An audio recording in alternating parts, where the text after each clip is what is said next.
2.3 Graphs of equations of lines. Finally, slope-intercept form. What's slope-intercept form? How do I use slope-intercept form to graph a line?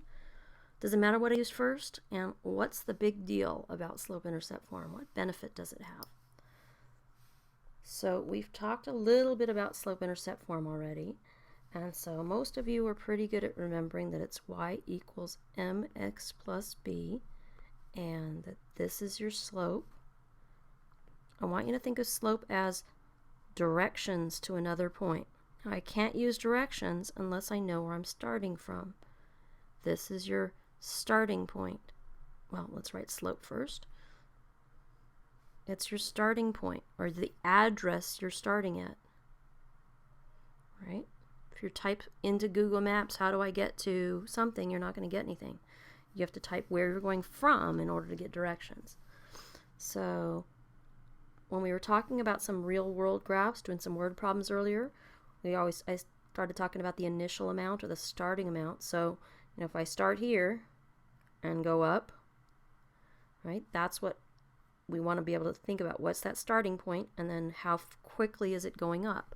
So real world situations, we usually are just looking at quadrant 1. Well, that same thing would be, that in the coordinate plane with all 4 quadrants. And so, in algebra, we tend to practice with all the quadrants, but the real world stuff is generally just in quadrant 1.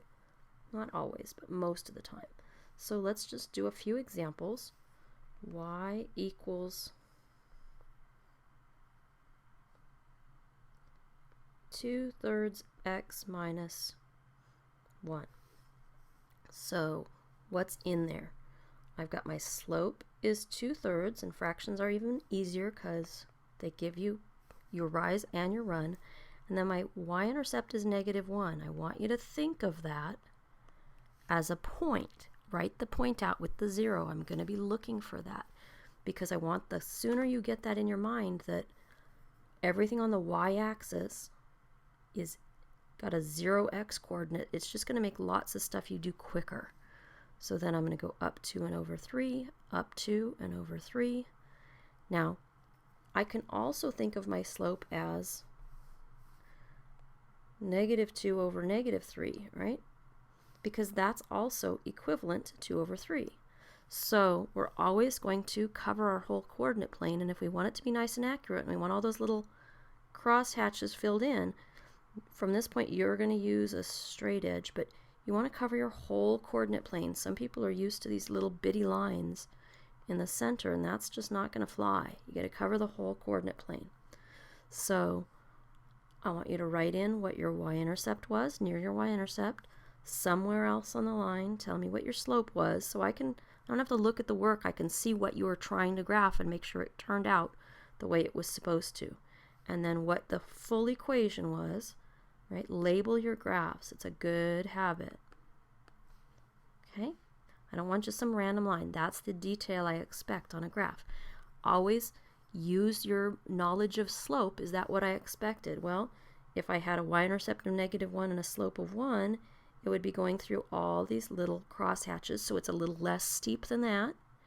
And so yeah, that's what I expected. It's rising to the right because it's positive, but it's not quite as steep as 1. 2/3 is just a little smaller than 1.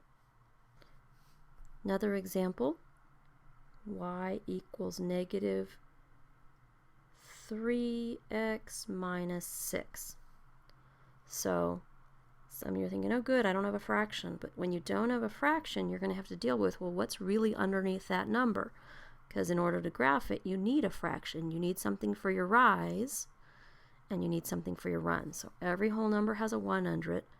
But like we saw before, sometimes you're going to have to go the other direction. So it's a good idea to either think about, or if you're not great at this stuff, maybe write out what that other version is. Notice -3 divided by 1 is negative. 3 divided by -1 is negative. Both of those are equivalent to -3. And then my y-intercept is -6. We want to be in that habit of writing it out like that. And again, I'm going to get a picture in my mind what it's going to look like. Off to the side, I can even go, well, it's going to be steep, right, like that, going down to the right. Not a bad idea to do that rough sketch first. So I'm going to go down to my y-intercept, -6, 1, 2, 3, 4, 5, 6. Notice, I can't go down 3. It would not work. I would fall off the graph. So I'm going to have to go up 3 and left 1. Now I'm going to make sure, because some people say that and then they go they go up and then right.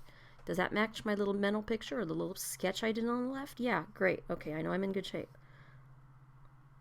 Up 3 and left 1, up 3 and left 1, up 3 and left 1, and I'm at the edge of my graph. So again, you want to always cover your whole graph. You're going to be using an ID card or a straight edge, so yours is going to be much prettier than mine. But we're both using something we can erase with, so if it doesn't turn out good, we can fix it up. And there's another train. Okay, so there we go. My y-intercept is -6. And my slope is -3. And my equation of my line, -3x minus 6. How about this? Something's missing. Well, if it helps you, write out what could I add to that to not change the value. I could add a 0 to that. That would not change the value. So my slope is 2, or 2 over 1, or -2 over -1. Again, if it helps you to write all those out, write them out. And then my y-intercept is 0. So it goes through the origin. So it's going to be a nice balanced graph because it's going to start right in the middle. Okay, up 2 over 1, up 2 over 1, up 2 over 1. Not a great point. Okay, one more point snuck in. Down 2, down 2, down, oh, didn't go over. Down 2. And then connect those.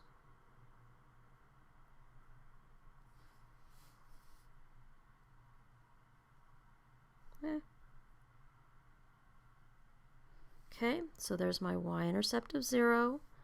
I expected a slope of 2 to look like that if I compare it to the slope of 1. Remember, a slope of 1 would be going through all these little x's, right? So it's steeper than 1. I'm happy with that. My slope was 2.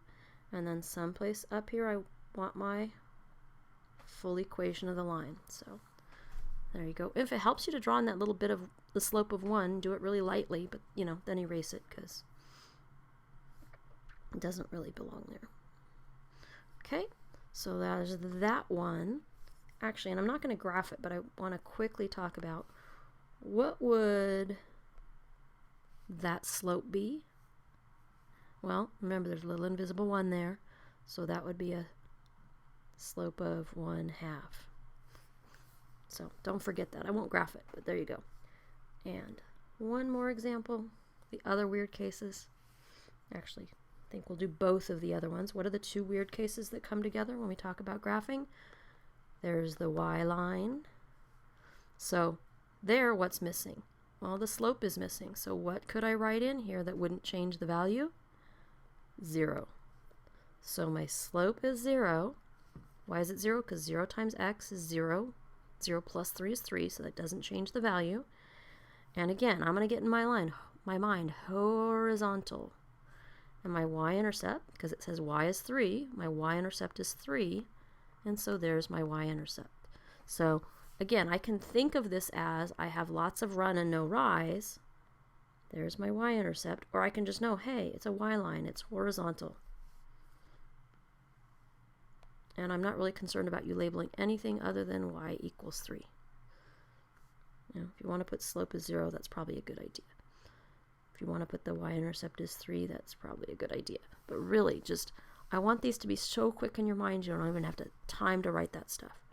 Because this one, you can't tie to anything else you know. Right? It's an x-line. It has no y-intercept unless it happens to be x equals 0. Right? There's no slope. There's nothing I could stick in there to get a y-intercept. So the slope is undefined. We can't even make it fit our normal rules. So it's really got an x-intercept.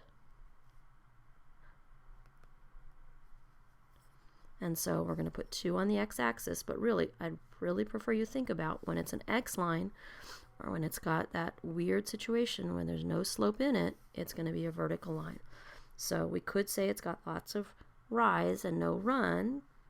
Can't divide by 0, but you'd rather hone in on the fact that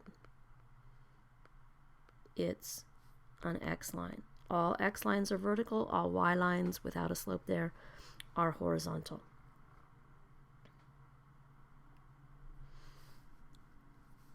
Don't let those special cases hurt you. They're supposed to be the easy ones.